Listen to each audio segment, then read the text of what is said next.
भरत जी, ये जो मौनी अमावस्या का घटनाक्रम है, उसको आप एक प्रशासनिक और मानवीय भूल मानते हैं या साजिश मानते हैं? देखिए, अगर ये मानवीय भूल होती शुक्ल जी, तो उसको तत्काल सुधारने की कोशिश होती। आप जब चलते हैं तो आपका पैर अगर किसी को लग जाता है तो 1 सेकंड की देरी नहीं लगती, आप तुरंत उससे क्षमा प्रार्थना के अभिनय करने लगते हैं। अगर आपसे चलते समय कोई गलती हो जाए तो तुरंत आप उसको सुधारने के लिए दौड़ पड़ते हैं। ये चीज बताती है कि भूल से घटना हुई है। यहाँ घटना हुई, उस घटना के होने में जो प्रोसेस था वो योजनाबद्ध लग रहा था। हमने उसी शाम को कहा था कि सारी चीजें योजनाबद्ध लग रही थी, और उसके बाद से अभी तक इस अपराध को छिपाने की कोशिश की जा रही है, सुधारने की कोशिश नहीं की जा रही है। इससे पता चलता है कि ये पूरी तरह से प्लान्ड एक्शन था जो हमारे ऊपर गुजारा गया। यह किसकी योजना हो सकती है? हाँ जी, यह योजना, यह साजिश किसकी हो सकती ये योजना भारतीय जनता पार्टी की है, उत्तर प्रदेश और केंद्र सरकार की है, क्योंकि गौ माता की रक्षा का जो अभियान हम चला रहे हैं वो इनके विपरीत जा रहा है। हालांकि ये लोग आए थे यही कह करके कि हम गौ हत्या बंद करेंगे, हमको वोट दीजिए। देश की हिंदू जनता ने बिल्कुल इनको वोट दिया, लेकिन 12 वर्ष से लंबा समय हो गया ये गौ माता की हत्या बंद नहीं कर रहे हैं। बल्कि समाचार माध्यमों से ये पता चल रहा है कि गौ हत्यारों से बड़ा बड़ा चंदा भी ये लेने लग गए हैं, और गौ माता के लिए कश्मीर में जो कानून पहले से गौ माता की रक्षा का बना हुआ था उसको इन्होंने अपने कार्यकाल में समाप्त कर दिया। माने गौ माता की हत्या को वहां वैध कर दिया, पहले वहां नहीं हो सकती थी। ये पहली आजाद भारत की ये पहली सरकार है, बीजेपी की सरकार, जिसने गौ माता की हत्याबंदी के कानून को हटाया है, हत्या करने के लिए छूट दी है। अभी तक दूसरी सरकारें प्रदेशों की थी जिन्होंने छोटे मोटे कानून गौ माता की रक्षा के बनाए थे।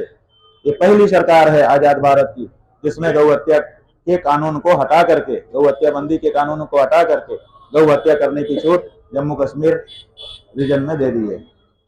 अगर आप ये कह रहे हैं कि गौ हत्या का जो आप आंदोलन है जिसके कारण से आप प्रदेश सरकार का या केंद्र सरकार का रवैया है, तो आप ये आरोप क्यों लगा रहे हैं कि आपकी हत्या की साजिश की जाए? क्योंकि हम ही तो आंदोलन को उठा रहे हैं, हम ही तो गौ माता की हत्या बंद हो इस बात को उठा रहे हैं। उनके मुफीद नहीं है ये, इसीलिए वो चाहते हैं कि ऐसी आवाज ही ना निकले, इसको बंद कर दिया जाए। दूसरे बहुत सारे तरीकों से उन्होंने पहले कोशिश की हमको चुप कराने की, लेकिन जब हम नहीं चुप हुए तो अब धीरे धीरे वो डिग्री बढ़ा रहे हैं। ये हमको अनुभव हो रहा है, पहले एक दिन के अनुभव से हम नहीं कह रहे हैं, पहले भी कई ऐसे धीरे धीरे छोटे छोटे चीजें हुई हैं, बातें हुई हैं, चीजें हुई हैं, जिनसे क्रमशः हमको इस बात का अनुमान हुआ कि ये हमारी इस आवाज से प्रसन्न नहीं है और हमारी आवाज को बंद करना चाहते हैं। आप मुख्यमंत्री को और केंद्र में प्रधानमंत्री को मुगल बादशाहों की तरह तुलना कर, हम वो तुलना इसलिए कर रहे हैं क्योंकि औरंगजेब जैसे जो बादशाह थे उनके समय में मंदिर और मूर्तियां तोड़ी गई, जो हमने इतिहास में पढ़ा, जिसके कारण उनके प्रति हमारे मन में घृणा के भाव भरे गए। इतिहास यही बताया गया हमको कि ये बहुत खराब लोग थे जिन्होंने मंदिर और मूर्तियां तोड़ दी। तो हमारे मन में ये बात आ गई कि मंदिर और मूर्ति जो तोड़े वो औरंगजेब है। तो हमने काशी में देखा कि ढेरों मंदिर और उसके अंदर की मूर्तियां तोड़ तोड़ करके मलबा बना करके फेंक दिए गए। तो हमने पूछा कि भाई ये कौन कर रहा है, तो पता चला कि केंद्र सरकार की योजना है और उत्तर प्रदेश सरकार इसको क्रियान्वित कर रही है, आदित्यनाथ जी। तो हमने इसीलिए उनको कहा कि आज के औरंगजेब ये हैं। क्या गलत कहा? आज भी कह रहे हैं, आगे भी कहते रहेंगे, जब तक जीवन है तब तक कहते रहेंगे। हमने अपने आराध्य देवताओं के मंदिरों को और उनके अंदर की मूर्तियों को, जिनके आगे हमारे हजारों लोगों को हमने साष्टांग प्रणाम करते देखा था, उनको छेनी हथौड़ी से तोड़ तोड़ करके मलबा बनाया जाता देखा हमने। उसके ऊपर से पैर चप्पल पहन करके, जूता पहन करके लोगों को चलते देखा है हमने। नजरों से अपने बहुत कुछ देखा है। हम कैसे चुप रह सकते हैं? हम बोलेंगे, क्योंकि जो पूजित देवताओं के मंदिरों को इस तरह ब्रूटली तोड़ तोड़ करके फेंकता है, मंदिरों को तोड़ तोड़ करके फेंकता है, और हिंदू कारीगरों ने जब मना कर दिया तो मुसलमान कारीगरों को बुलवा करके उनसे तोड़वाया गया। क्या ये सब दृश्य हम भूल जाएंगे जिंदगी में? नहीं भूल सकते हैं। आपको अगर बुरा लगता है बुरा लगे, जो सच है वो यही है। आपके प्रकरण में 2 बयान आए हैं। अभी साधु संत कह रहे हैं यहाँ के मेले के कि आदित्यनाथ योगी के लिए औरंगजेब जैसा शब्द शंकराचार्य जी कह रहे हैं ठीक नहीं है, हमको बुरा लग रहा है। हम उन साधु संतों से पूछना चाहते हैं कि तुमको आदित्यनाथ योगी के लिए हमने औरंगजेब शब्द कह दिया, बुरा लग रहा है, लेकिन जब हमारे आराध्य देवताओं के मंदिर तोड़े जा रहे थे, मूर्तियां तोड़ी जा रही थी, तब तुमको क्यों बुरा नहीं लगा? तब तुम्हारे मुंह से एक वाक्य क्यों नहीं निकला? इसका मतलब कि तुम्हारा भाव भगवान से नहीं जुड़ा हुआ है, तुम्हारा भाव मुख्यमंत्री प्रधानमंत्री से जुड़ा हुआ है। ये गलत है। साधु संत का और सनातनियों का भाव भगवान से जुड़ा होना चाहिए, राजनेता से नहीं जुड़ा होना चाहिए। आपके इस पूरे प्रकरण में दो बयान आए हैं, एक मुख्यमंत्री के बयान आए हैं योगी जी के, और उप मुख्यमंत्री के बयान है केशव जी। इन दोनों बयानों को आप किस रूप में देखते हैं? आपके आंदोलन को समाप्त करने की कोशिश है, या आपके अभियान को कमजोर करने की कोशिश है, या विवाद को खत्म करने की कोशिश नहीं है। ये दो नेताओं का व्यक्तिगत स्वभाव मौके पर दिख गया है।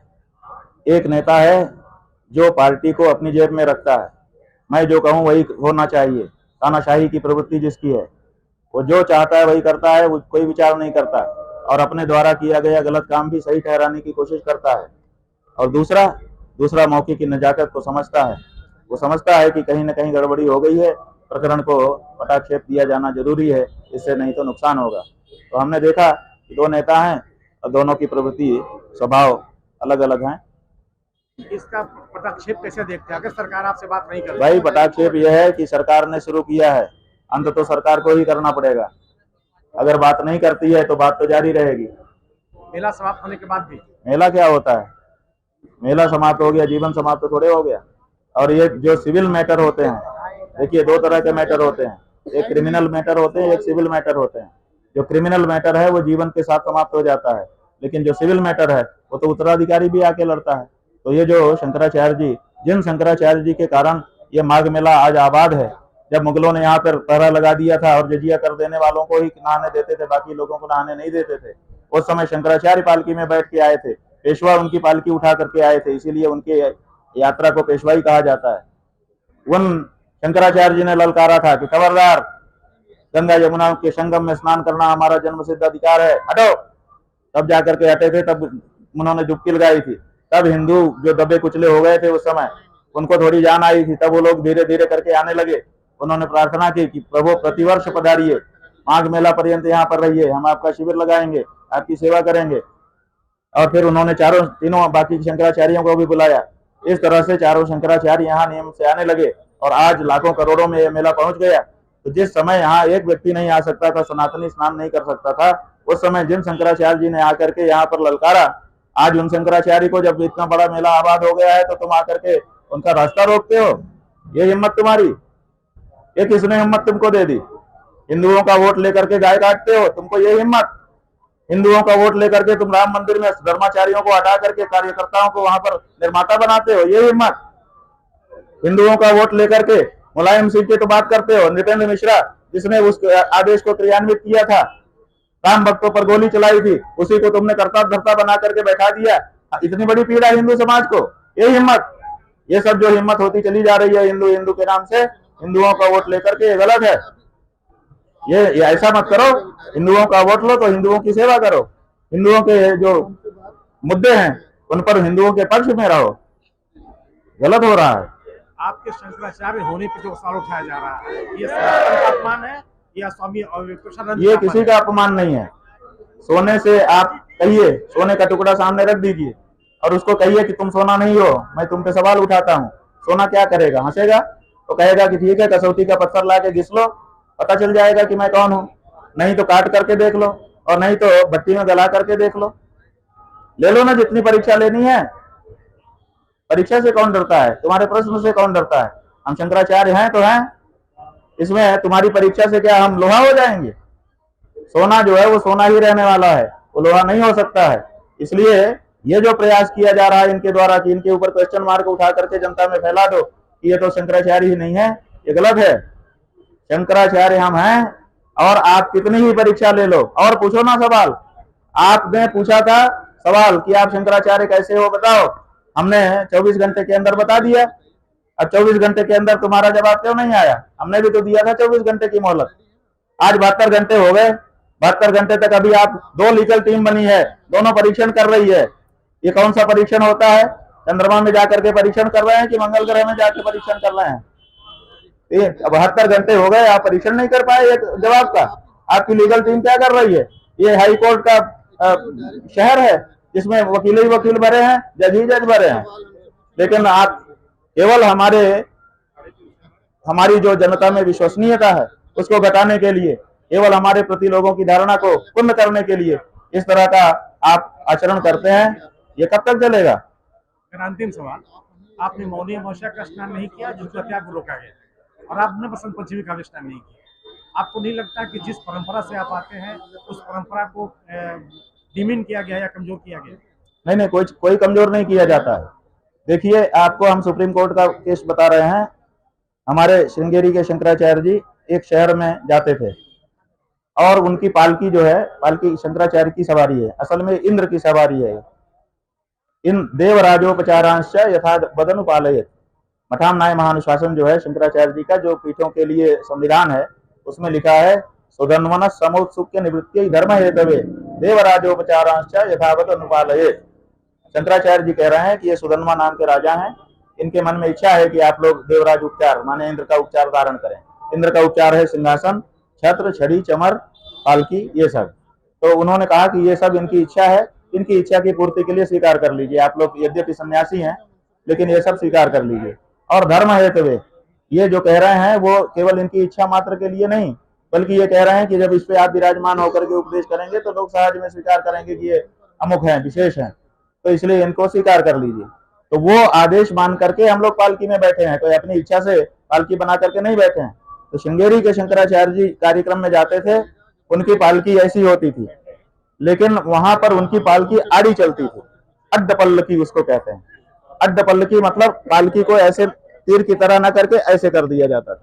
तो ऐसे जब कर देते थे तो पूरा रास्ता छेक लिया जाता था, कोई नहीं आ सकता था। तो जब अंग्रेजों का समय आया तो अंग्रेज अधिकारी ने आदेश पारित कर दिया कि पालकी जो है वो आएगी, ठीक है, शंकराचार्य जी की परंपरा है, हम नहीं दिक्कत कर रहे हैं, लेकिन उनकी आड़ी नहीं चलेगी, सीधी चलेगी, ताकि रास्ता नहीं रुकना चाहिए, लोग आवागमन करते रहें, उसी में से शंकराचार्य जी निकल जाएं। शंकराचार्य जी ने कहा कि ये नहीं हो सकता, वहां हमारी पालकी आड़ी चलती है, आड़ी ही चलेगी, और अगर ऐसा नहीं होता है तो हम नहीं आएंगे। और फिर उस पर विचार चला, सुप्रीम कोर्ट ने फैसला दिया कि इनकी पालकी आड़ी चलती है, आड़ी ही चलेगी, परंपरा को आप नहीं बदल सकते हैं। आप क्या बात करते हैं? इसलिए, और ये जो कहते थे कि ऐसी कोई परंपरा नहीं है, अब तो पुराने वीडियो 2024 के माघ मेला के और उसके पहले के लोगों ने निकाल दिए इंटरनेट से, तो उसमें दिख रहा है कि हम पहले भी पालकी में बैठ करके स्नान करने जा रहे थे। आप बताइए, विगत 3 वर्षों में हम जो पालकी में बैठ करके स्नान करने गए, हमारे साथ लोग गए, कोई भगदड़ हुई, कोई समस्या हुई? ये काल्पनिक भय दिखा रहे थे कि भगदड़ मच जाती, भगदड़। अरे 3 साल से शंकराचार्य बनने के बाद हम जा रहे हैं वही ऐसी पालकी में, वैसे ही लोगों के साथ, कोई भगदड़ नहीं, किसी की कोई शिकायत नहीं।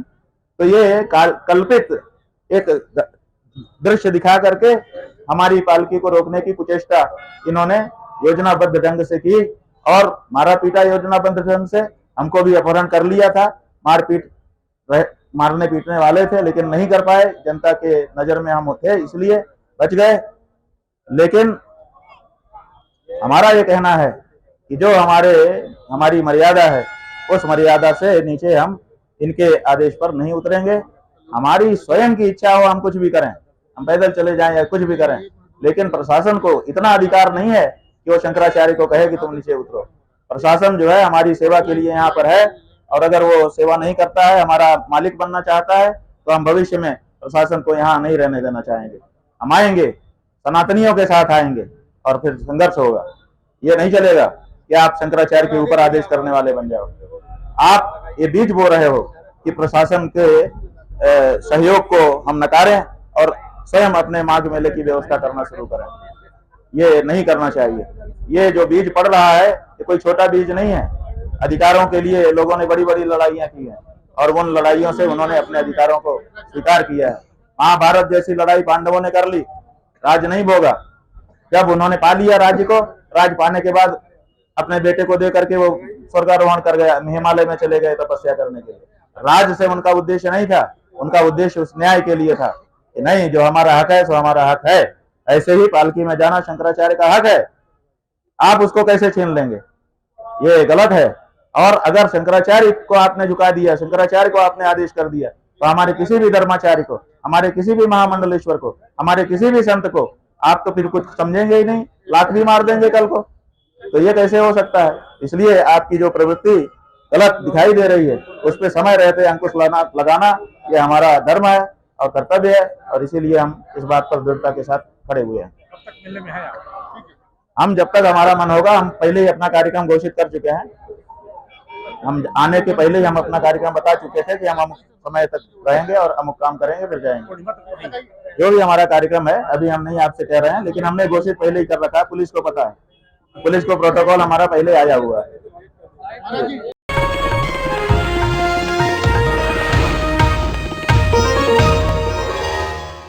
Copyright disclaimer under Section 107 of the Copyright Act 1976. Allowance is made for fair use for purposes such as criticism, comment, news reporting, scholarship, and research.